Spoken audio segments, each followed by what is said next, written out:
Matthew here from MiniWargaming.com, and it's time for another Sit and Talk. This is the Ask Me Anything show where you ask me anything about wargaming or business. Sometimes it even gets personal, such as politics or religion. So if you're easily offended by personal subjects such as those, then this is not the show for you. And of course, this show is in two parts. The first 45 minutes is the free one that you're watching right now. That's for everybody. And then the second part, which is 30 minutes, is only for Vault members, which will be at the link in the video description below. If you want your question or comment answered, all you have to do is leave it in the video description or in the comment section below, unless you were watching this on YouTube, in which case click the link in the video description and leave it there. That includes the one for the Vault show as well. I only compile the questions from this particular show. You can still leave comments in the Vault show, they just won't be answered in particular. Also, thumb up any questions that you want to be answered. That way, what I do is I take the top 10 and I just take random ones after that. And then the Vault show, I only take Vault member questions that I haven't answered at all in the first one.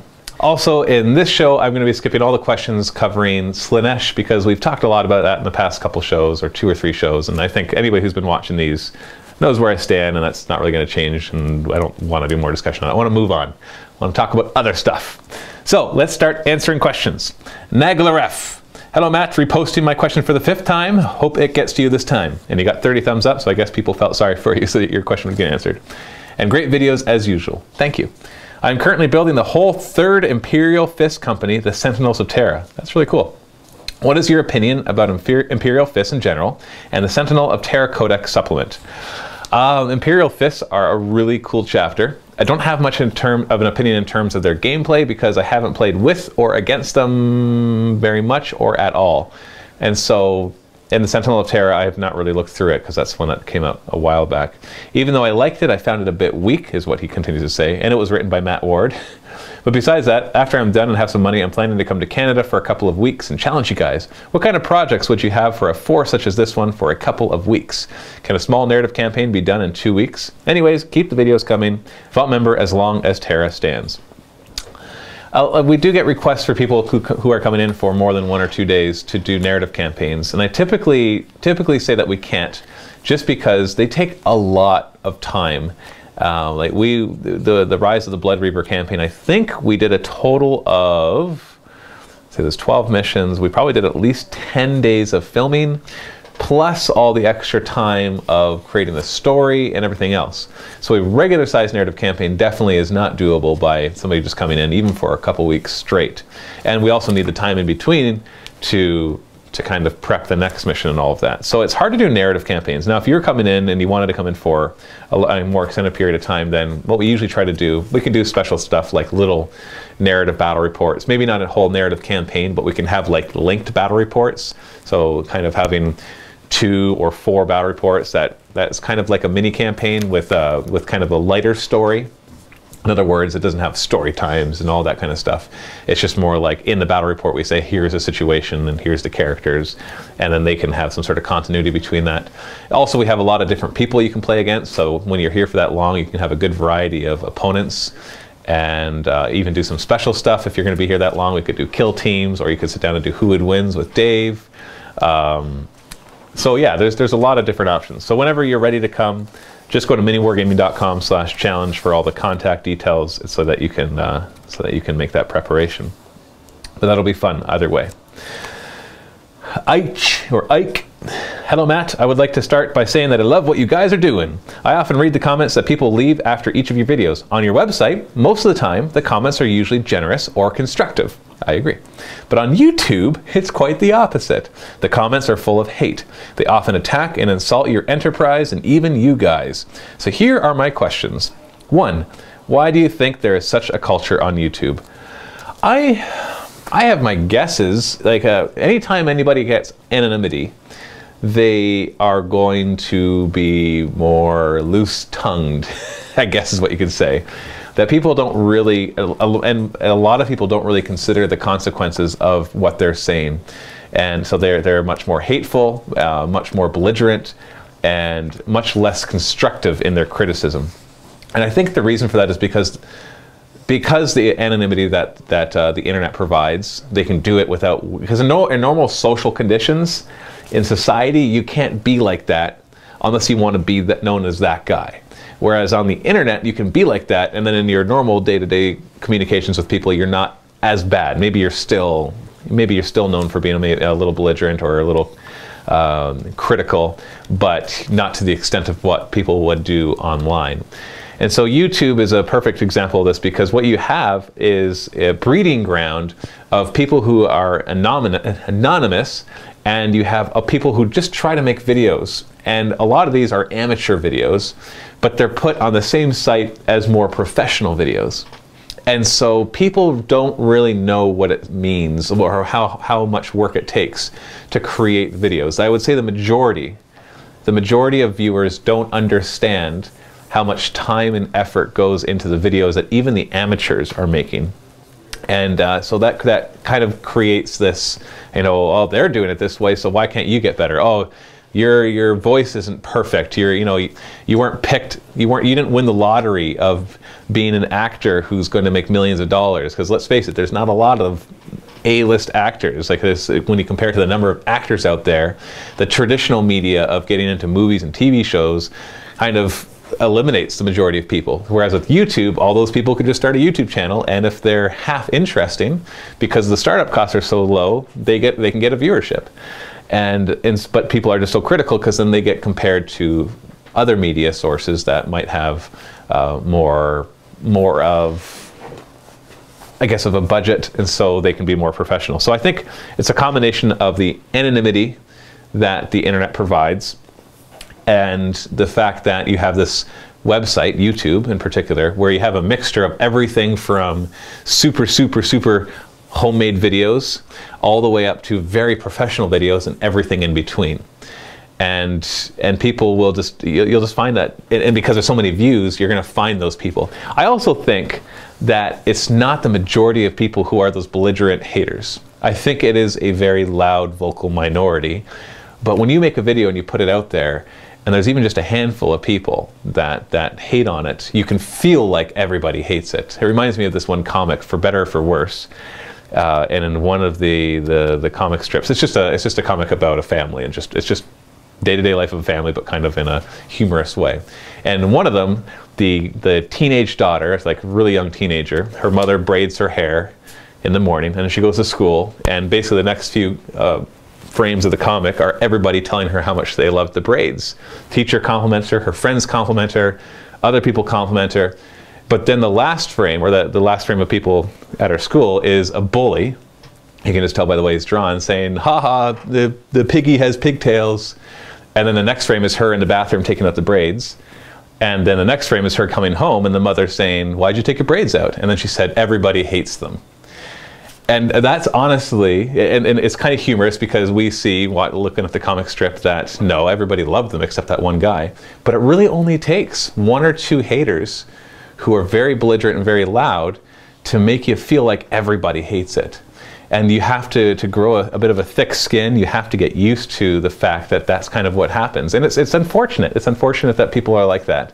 But I don't think it's the majority of people. I just think that since your videos are open to more people seeing them, that you're going to get that. Now, why is it that when you look at our videos that you get more of those hating comments on YouTube but not on our website? The reason I think that is the case is because those who are watching us just exclusively on YouTube are going to be more likely to be the people who aren't as invested in us. Now, I'm not trying to say if you only watch our videos on YouTube that you're not supporting us or blah, blah, blah. I'm not saying that. I'm just saying it's more likely if there's somebody who's just casually watching videos and comes across our videos, that's more likely they're going to be on YouTube than on our website. And the people who are on our website are more likely to be the people who are regular viewers who get to know us and care more about us personally and also the company. And so, of course, if they're the people who are more invested, they are more likely to be more sensible. You can take that a step further and see that the comments on this particular show are usually even better than all the average comments everywhere else. They're even more understanding, because the people watching this show, it weeds down even more of the audience. So you have your overall audience of everybody who ever watches a video, even if it's just once. And that's, of course, going to contain all the people who are just incredibly casual or don't care about mini wargaming. And then you're going to get the people who do care, and they're more likely to be watching on our website regularly. And then you get even a smaller subset of that, of people who are really intensely into mini wargaming. And I don't mean the game, I mean our company, the people who like us and support us the most. And they're more likely to be on the shows like the Sit and Talk and the Shrine of Chaos, that kind of stuff, and leaving comments and interacting with us. So I think that's what happens. It's just the more somebody cares about a channel, the less likely they are to be hateful. They might still be critical.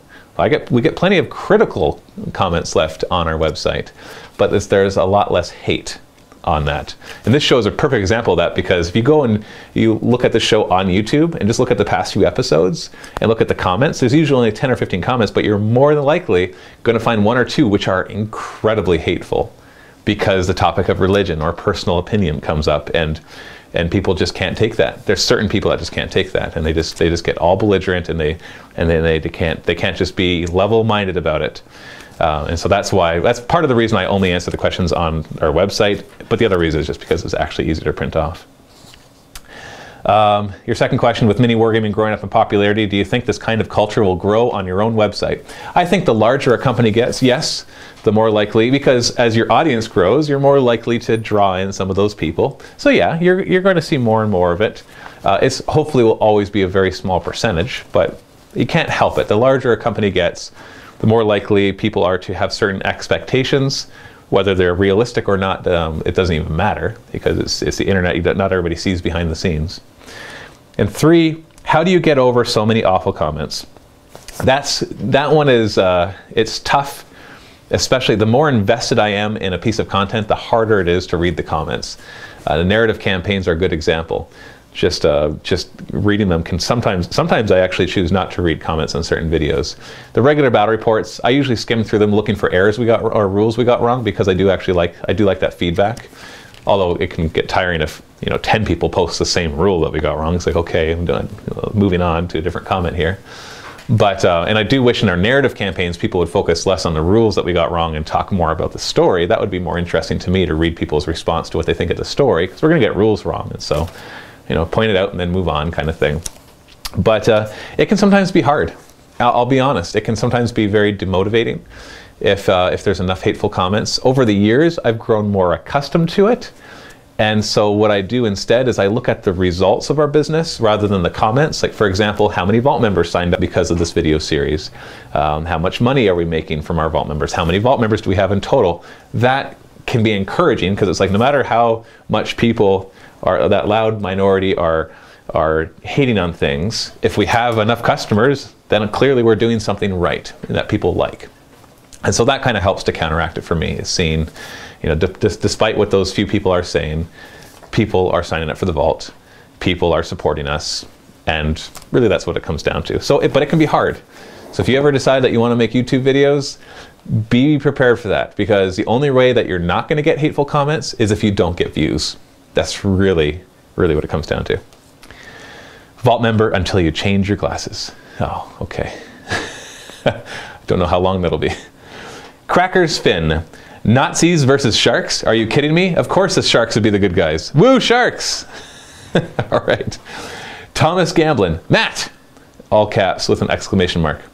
I think you have saved my sanity with your videos. Excuse me. Didn't mean to cough there. I have had 2 strokes in the last 2 years. I'm 21. Wow, that must be hard. And I looked for a hobby to strengthen my mental recovery. Warhammer 40K was that hobby. Your content has aided in my concentration when painting and researching army lists, so thank you for saving me. Well, that's pretty awesome. So thank you for that comment. Just a quick one. That cancerous Tyranid narrative campaign idea that made your head spin with joy. Any further chance of that coming into our screens soon?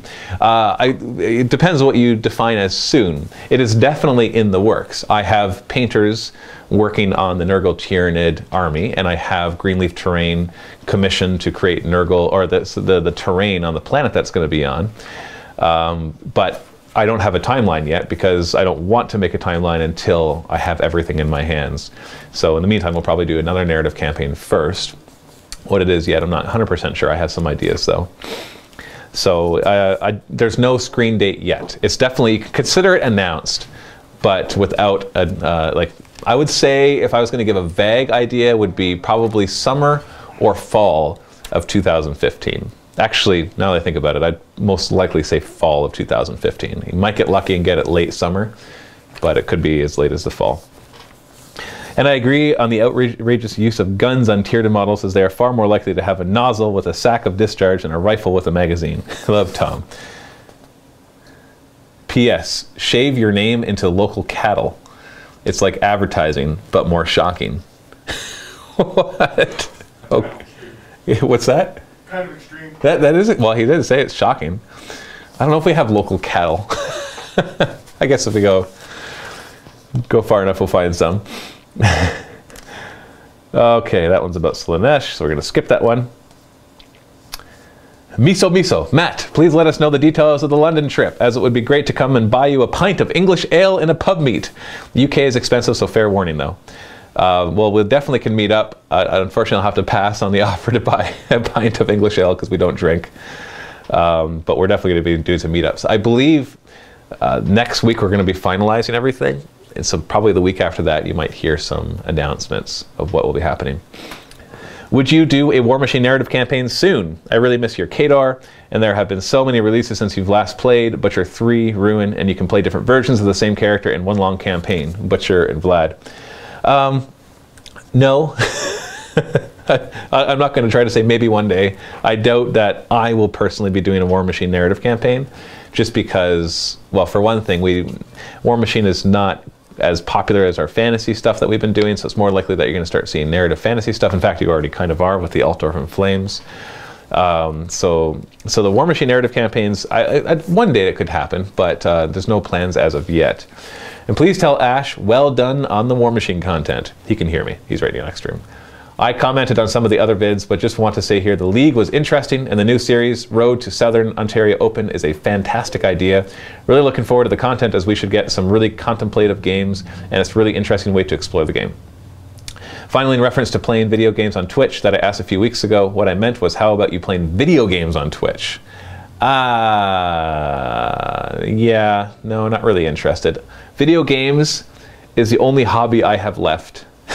And every other hobby's been turned into a business. And it's kind of nice just to have a hobby that you do for the sake of a hobby. And so I'm not, I remember like when we were playing Minecraft, Holly and I were playing Minecraft, they're like, let's do a little video series. And even though at the beginning of the video series, we're like, we're just going to do these whenever we want, it's still, it kind of felt like every time we sat down to play, we had to turn on the camera. Not that anybody was saying anything like that, it's just how we felt. And so there was a bit of the fun removed, because sometimes we just wanted to sit down and play for 20, 25 minutes without recording, but it felt like if we play for a few hours and then start recording, that people have missed stuff and all that kind of stuff. So no, I don't think you're going to be seeing anytime soon a regular video game coverage here, because it's not what we're about. We're doing miniature war games. There are 1,001 million channels out there that do video game coverage. And in fact, there's video games that are so popular that they have their own thousands of channels, like Minecraft or League of Legends or StarCraft or all these other ones. It's just they're so popular that there's tons of channels specific to that game. So I don't think we need to add to that noise. The nice thing about miniature wargaming is, even though it's a smaller market, we've got a good amount of viewers in retrospect to that, or in respect to that size of market. So it's kind of nice to be able to be well known in the small market rather than barely known in a larger market. I ask, as although the view counts in some of your videos are now really high, 50,000 for the first Rise of the Blood Reaver, do you worry that you're approaching market saturation at the minute for wargaming on the internet? Nope, I don't. And the reason I can say that is because our vault continues to grow, and it's actually starting to grow faster. And so that would tell me it doesn't matter how many views we're getting. What matters is how many vault members we have. So as long as that continues to keep growing at that pace, then we know that what we're doing is what we need to do. We still need to innovate, still need to try to introduce new games, new systems, new ways of making content. But yeah, we're not seeing a slow in the growth of our business as of yet. I would say that if that ever did happen, then the more likely outlets for us expanding would be things such as other tabletop games, such as board games, or perhaps into like the historic genre of miniature war games, which kind of opens up a whole other side to things. Or, you know, there's a lot of other things that we can kind of break into, but video games is not one that I'm interested in. Untitled. Hey Matt, I found the Mini Wargaming YouTube channel about a week ago. Love the content you're putting out. Thank you. I stopped playing 40K after 3rd edition, but you guys have inspired me to pick it up again. I do have a question, and I apologize if you've gone into this before. What do you use to build your armies? I remember my group used Army Builder by Lone Wolf Development back in this day. Is that still the standard? Thanks. That's definitely a good one. I use that one a lot. Battle Scribe is the other one that I believe a lot of people use because it's available at least on iOS. I'm not sure what other platforms it's available on, but I know a lot of people like to use that one. Battle Scribe actually seems to get updated faster than Army Builder for its data files. When new releases come out, Battle Scribe seems to have them very quickly, whereas Army Builder almost seems to purposely wait a month because they're like looking for FAQs. Not that Games Workshop really regularly puts out FAQs anymore. But I like Army Builder's interface better, just for quickly putting together a list, better than Battle Scribe's, but I like that Battle Scribe is available on my iPad. So that's something as well. So yeah, those two I believe. Now also there's other systems. It depends on the game you're playing, but if you're playing for 40K, those are the two that I would definitely recommend. Zenitslav, the problem with Vimeo is Firefox/Flash related, has nothing to do with the service platform itself. Try and use Chrome or Internet Explorer and you'll notice Vimeo works perfectly fine. And so did Firefox a few weeks ago as well. I'm sure they are working on updates. Yes, I've gotten a lot of emails. I'm going to be making a specific video or at least some sort of content post to our Vault members because some people are having issues with Vimeo. And I've been looking into it, and I've gotten a lot of feedback, a lot of emails, a lot of posts about how to fix the Vimeo problems, and it seems the majority of them are saying it sucks in Firefox, and it seems to work better in Chrome and Internet Explorer. And so there's something about the browser that makes it less compatible. So I guess my big suggestion would be if you're having issues with Vimeo, try changing which browser you're watching it in. If you're still having issues with all your browsers, and your computer is not 10 or 15 years old, and your internet connection is not dial-up, then I'd still like an email from you. So if you've tried switching browsers, and your computer is relatively new, I mean like the past 5 years kind of thing, and your internet connection isn't like some in a rural area where you're getting really, really low bandwidth, because those kind of things will cause problems on any platform, then I'd love to hear from you. Send me an email at matthew@miniwargaming.com and tell me your specific problem, especially if you found a solution. Peter Gooding, hey Matt, going back to the point in time when you were first relying on the vault as a source of income, if you could have had any 3 things instantly, money no object, for your business, then what would they have been? Also, would those 3 things be different now in the present? So when we were first relying on the vault as a source of income, well, I just checked it, and the vault turns 6 this month. But I wouldn't say 6 years ago we were relying on it for a source of income. It was more like an experiment that we were trying just to add some revenue to our business. So I don't know at what point I'd say that we'd all of a sudden relied on it. I know for sure when we shut down our store, it became imperative that the vault support us completely, whereas before it was supplementing the business revenue and profits. So let's choose a time. Let's say when the store shut down. So we're relying on the vault as a source of income completely. If we could have had any 3 things instantly, money no object, for your business, and what would they have been? Well, I can tell you the first one. Instantly, I'd want 1 million more vault members, because then money wouldn't be an object. Well, it still would be an object, but I'm just saying that it wouldn't be a problem for doing anything else that we wanted to do. I think the big plans that Dave and I have, or the hopes that we have for Mini Wargaming, is to continue to expand the number of studios, the number of content producers, allowing us to cover existing games more and new games as well, and kind of create this really cool Mini Wargaming. I don't know. I can picture a future where there's places for people to stay while they're here. It's just more like of a destination that people really want to go to. Whereas right now it's just, you show up and it's just a few offices and a few studios, and it's still fun to be in the videos and all that, but it's just kind of having an overall, and it's basically more people making more videos that allow us to be even more of a center of wargaming video coverage. So 3 things instantly, I guess it's hard. I would say more vault members is always the big one, because that's what allows us to do that, because it's basically where our growth is dependent on vault members. The more vault members we have, then the more revenue we have to be able to do more stuff, which then actually increases the value of the vault, and so on and so forth. So I know it's probably only 2 things that I said, but that's the ones that I can really think of. Also, peanut butter, yay or nay? Obviously, yay, because unless you're allergic to it, peanut butter is superbly awesome. Many thanks, and keep on gaming, especially combined with chocolate in almost any way. Blazen. Matt, do you think your perspective on the rules, particularly in regards to finding certain rules odious and time-consuming, is affected by the fact that you play so many games? Definitely. I can certainly appreciate that playing as many games as you guys do at Mini Wargaming, you want to cut down on time, but for the average player who only infrequently plays, the added rules provide more flavor to the game. Thanks, Blake. No, that's totally it. I do agree with that. The Warp Storm table, for example, was something I was kind of against. Now I've changed my opinion because enough people have said, well, the Chaos don't really have a shooting phase. That's kind of what the Warp Storm table is for. And I'm like, yeah, you're right. It takes time, but they have almost a non-existent shooting phase. And so by the end of Rise of the Blood Reaver, we start using it again. But I'd heard that argument like 10 times over the course of several videos in Rise of the Blood Reaver, but we had already recorded all of those. And so it's just the same argument over and over and over again. And I'm like, yes, yes, I know, yes, I know, yes, I know, yes, I know. And so we do use it in the last mission, and I do have more of an appreciation for it. But there are certain things that there are things like Mysterious Objectives is a good one, where it's kind of, you forget it half the time.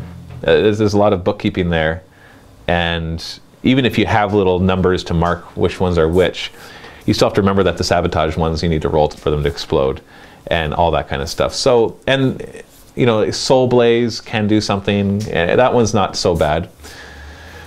But I don't know. But definitely, the answer to your question is a definite yes. The fact that we try, and we're not just like, it's not just a number of games that we're playing, it's the fact that we're trying to get them done on a time schedule, and that definitely does affect how we treat certain rules. Thiamidine. Alternative to Vimeo, create a paid YouTube channel. I have to assume you know about this already. Just curious why you didn't mention that as an option. Keep up the great work. It's definitely not an option for us. Like 120,000% not an option. The reason for that is the YouTube channel thing is totally different. It would be totally different. First off, we have to do it through YouTube. In other words, you sign up through YouTube. So all of our existing Vault members, we'd have to tell them, go and sign up for YouTube because we're going to do it there. And let's just face it, most people just wouldn't make the switch because they just don't want to. And so I wouldn't be surprised if we lost like 2/3 of our Vault members just because we had to switch platforms. Also, as far as I understand, YouTube doesn't accept PayPal. That was a huge thing when we started accepting PayPal.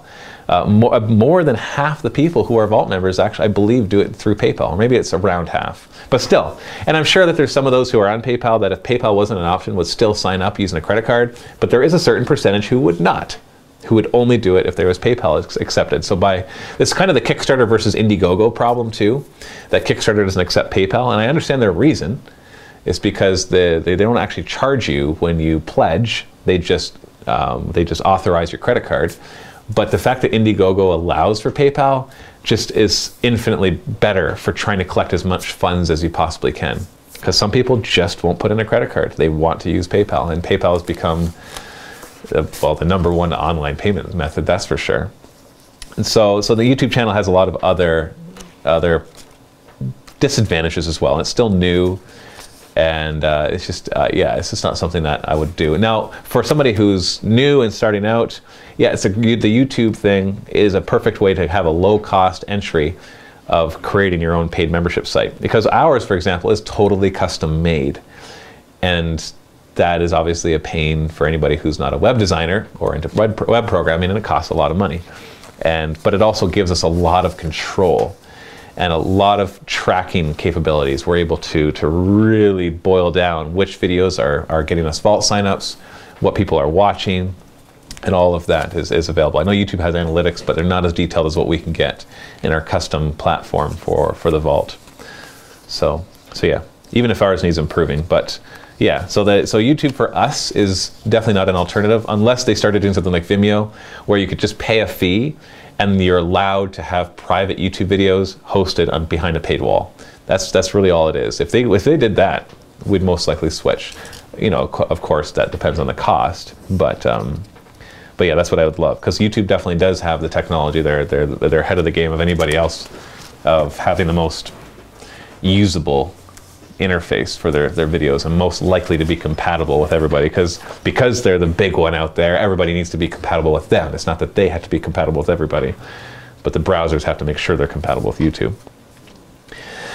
Luz123. Hi Matt, first off I want to say I'm glad to be a Vault member again. New job means new funds, and thank you. I have been enjoying catching up on content I've missed. I wanted to say that I find the new shows with Ash and Steve brilliant. I used to only really watch yours and Dave's videos, preferring your style of delivery, but I find these two new additions complement the original gamer video maker style, meaning lots more content I enjoy, so great hiring.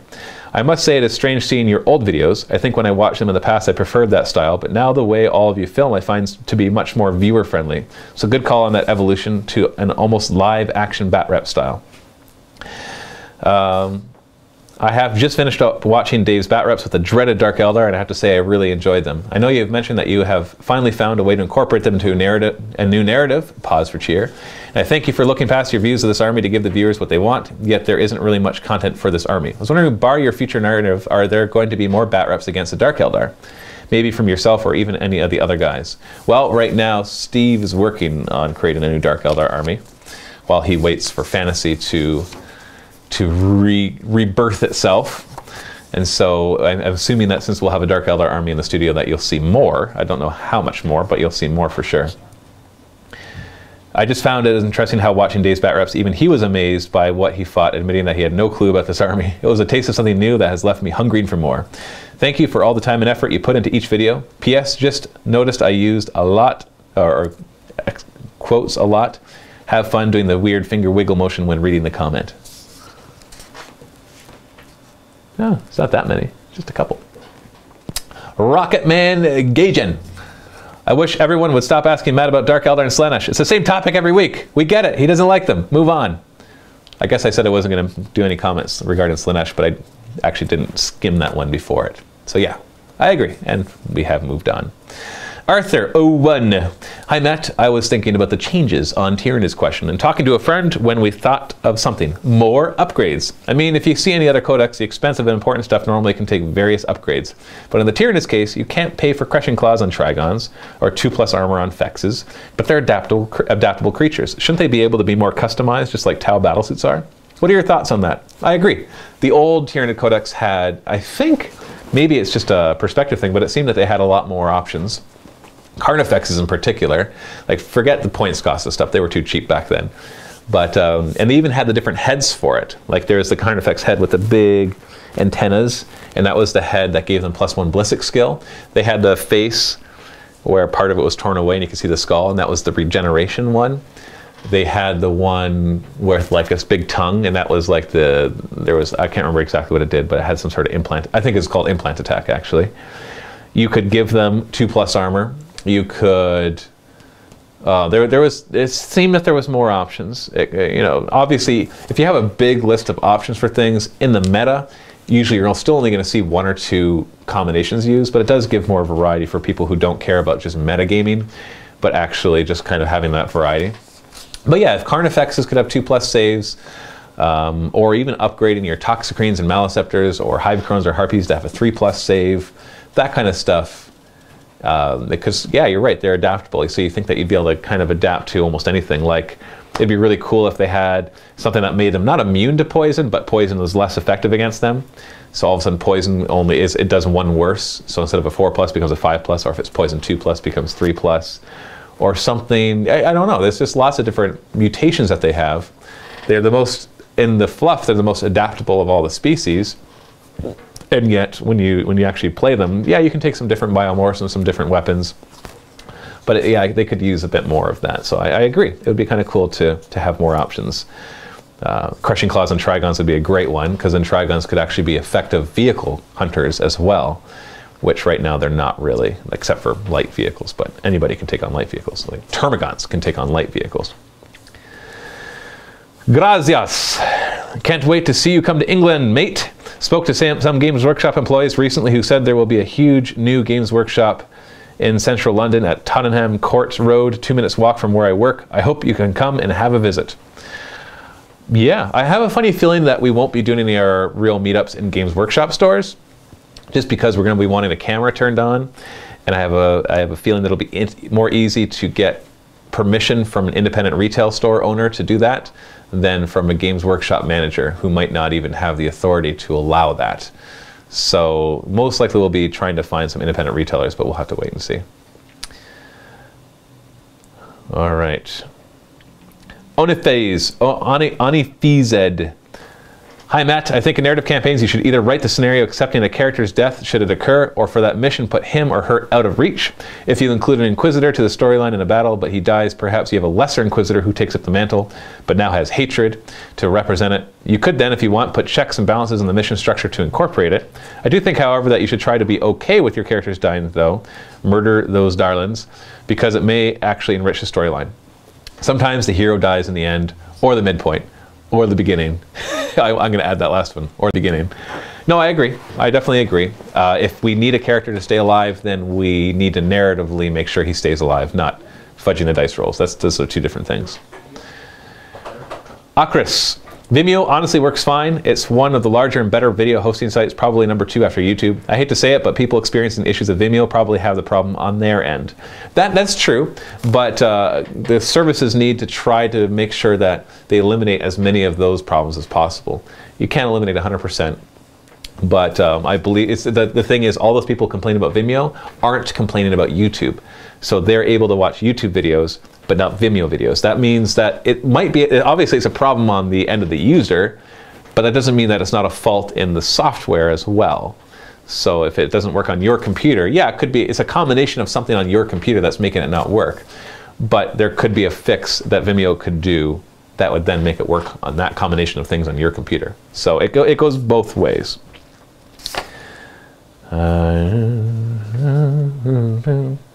Mbust7. I know that a channel I watch, byutv.org, uses Ooyala, and their playback doesn't seem to have many problems. Ooyala.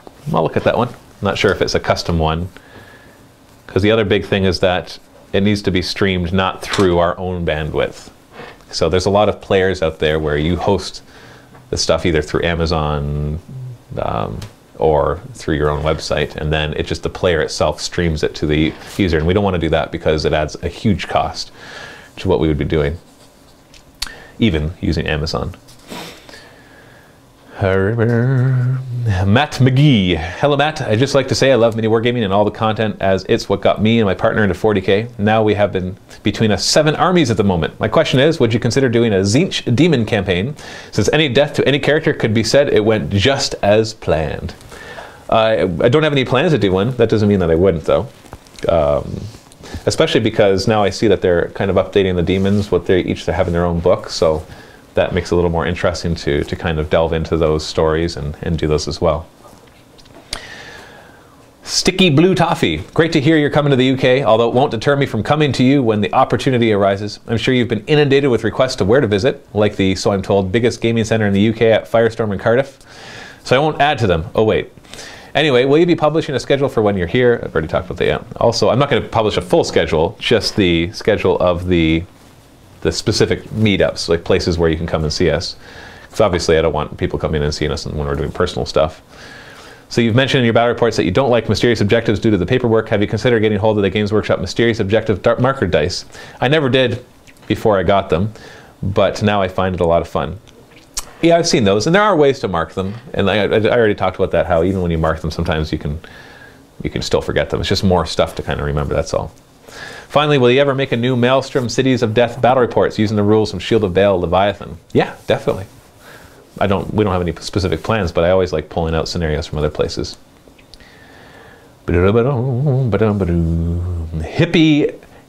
High Peep Steak 12. It looked like Hippie Pistake 12. Hey Matt, love your content and videos, and I want to come in for a bat rep soon. So my first question is, over the summer, I would like to come in for a month to do bat reps, and fingers crossed, even maybe a campaign. I already talked about how that's hard to do. A full month, I don't know if we can accommodate that. We are already booking up much of July, already some of August as well. Having one person come in for a full month, I don't think we would want to do that much. I think that would kind of go beyond just how long we'd want one person to come in, just because we're also looking for the variety of it all, and because other people have already booked, and so that would make that month incredibly hectic. A week is the longest anybody's really done. If you came in for a couple weeks, we could probably accommodate that. Longer than that would become rather difficult. Hold on, where was I reading?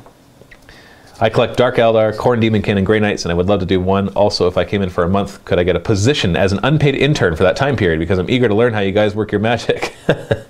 Vault member as long as my Lord Commissar Khrushchev lives on. Yeah, no, we don't really have intern positions and that kind of stuff open. So that like I said, that goes a little beyond what we're really able to handle right now, just because of how busy we are. Soul Armor. Hey Matt, as you are the utmost authority on all things 40K. Right. And you have to weekly turn down offers to champion new Games Workshop products. And because you are the human spokesperson for the Necrons, could you please put out the following PSA, public service announcement. Attention Necron players. You are no longer allowed to complain that one aspect of your codex is too weak. Example, the C'tans. You can't have your cake and eat it too, and also have someone else's pie. An army that cannot be killed is good enough. Please find contentment in that. If you have any questions, please speak with Eldar players. Thanks, and happy wargaming. I'm still going to complain about them, not because I want my codex to be more powerful, but because I want to be able to play with the C'tan. And they are utterly and totally, irrevocably useless. And I hate that. I really, really hate that, because I want to play variety. And in order to have the most variety, you have to have the most internal balance in a codex. Just internal. Whether the codex is super powerful or super weak, internal balance to me is more important. Because I don't want to constantly be like, I can't spend 200 and something points on this C'tan because it sucks so bad that I'm going to have to bring this thing just to make up for it. And because as much as I like to play just for fun, that doesn't mean I want to bring an army that's just going to get slaughtered. That's not fun. To me, fun is tailoring your army to the strength of your opponent. If your opponent has a very strong army, you build a strong army. If they have a weak army, you build a weak army. So that's where I'd throw in the C'tan. If I knew that they were bringing something that's really weak, I'd throw in a C'tan or two, just to eat up points. And if they're like a midpoint army, then you build a midpoint army. But you can't. It's hard to do that when certain things suck horribly, and C'tan are like that. So I'm not complaining about the C'tan sucking because I want the codex to be stronger, because I can already build a strong army without the C'tan. I can tell you exactly how to do it, but I just want to be able to have variety. I want to be able to play the different ways, and I've tried a few times with the C'tan now, and I'm still going to keep trying, but so far random powers after you've made your target, it just doesn't work. Especially when you can only bring one Nightbringer, and then as soon as you want to bring more than two C'tan, you're forced to bring the Transcendent C'tan, which are worse than the C'tan, Nightbringer, and Deceiver, even if their stat line is a little bit better. So yes, that, you know, if somebody complains because they're like, oh, our codex isn't strong enough because the C'tan suck, well, obviously that person, you can kind of smack them in the face, because the Necron codex is very strong, so there's no issue there. Warboss Inus. Hey Matt, hope you're okay. I am okay, thank you. I was wondering if Dave will be doing a campaign with a new Demonkin supplement, maybe against Knum or the Mini Wargaming Space Marine chapter, kind of like a battle within the Warp due to the Mini Wargaming chapter's fluff, or anything you guys can think of. No plans right now. We're just finishing up a campaign that involved Khorne. It's kind of unfortunate that they decided to release a new Khorne update in the middle of our Khorne campaign, but what are you going to do? Can't predict everything, right? And so we tend to try to change up the armies as we go from campaign to campaign because of how few we do. So not likely going to see a Khorne Demonkin campaign, but you are going to see Khorne Demonkin battle reports. I know Dave's already filmed some, and so you will be seeing those. Blackfire0193. Hi Matt, first I would like to thank you for answering my question about what I should add to my Tyranid force 2 months ago. Thanks. You're welcome.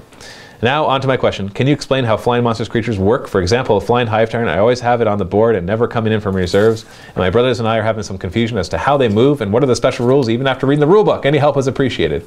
Well, in short, they have two flying modes, gliding and swooping. If they're gliding, they move exactly like jump infantry. In other words, if you choose to use their wings in the movement phase, they can move 12 inches. Or you can choose to use them in the assault phase and get to re-roll your charge distance and gain Hammer of Wrath, which you already have. So basically, you just always use them to move 12 inches. At the beginning of your movement, when the Hive Tyrant is turn to move, you can switch it from gliding to swooping or from swooping to gliding. If you're in swooping mode, you move like a flyer, except that you have to move between 12 and 24 inches instead of 18 to 36 inches. Also, even when you're in swooping mode, you still have a 360-degree vision, so it doesn't matter which way you're facing, you can shoot in any direction, but you still have to do that whole 90-degree pivoting thing before moving, kind of thing. If you switch from swooping to gliding, you cannot charge in that same turn. However, if your opponent, on your opponent's turn, they shoot you down, in other words, while you're swooping, you get grounded, and you should read the rules on how to do that. I'm not going to explain all the rules, because that's the main thing, is that whole gliding and swooping. If you get grounded and turn to gliding mode, then on your next turn you can charge. If you come in from reserve, you have to declare if he's coming in gliding or swooping. If you deep strike him, which flying hive tyrants cannot do normally, because not all flying monstrous creatures get to do it. It only says if they deep strike, and some flying monstrous creatures can deep strike, such as summoned flying demons. Then if you must actually deep strike in swooping mode, which kind of sucks that you don't get a choice, but so be it. Other than that, you're just going to have to read over the rules and see how they work, because there's actually a lot to talk about with them. One more question, and then we're going to switch over to our sit-in vault. Always angry. As for the great American debate, I've yet to meet anyone from outside the US, and in my line of work I've met a few that actually cared about this. It's always first-year college pedants from the US wanting to look smart on the internet because they just took their first sociology class and their eyes were open to the fact that, shock of shocks, there are continents partly named America. Look at me, I know a fact, now I'm going to cram it down your throat in a desperate attempt to feel superior. I hope that's not true. Note that these people do not go to a People's Republican restaurant. They order Chinese food like everyone else. Yeah, well, I think every country has, I think everywhere you're going to have people who are ignorant of things going on around them outside of their own bubble of influence, whether it's outside their own city, their own province or state or country or whatever happens to be. They're going to learn that and all of a sudden be like, holy cow, that's a big reveal. So, yeah. Okay, that's all I'm going to do right now, because we're going to go over to our Vault show now. So if you are a Vault member, you can click the link below. If you're not a Vault member, you can still click the link below, because all you have to do is sign up for a free 7-day trial to the Mini Wargaming Vault, which helps support us. That is what allows us to make all these videos both free and for the Vault members. So there I will have another 30-minute show where I'll answer just Vault member questions that I have not yet answered. So go ahead, click the link below, and happy wargaming.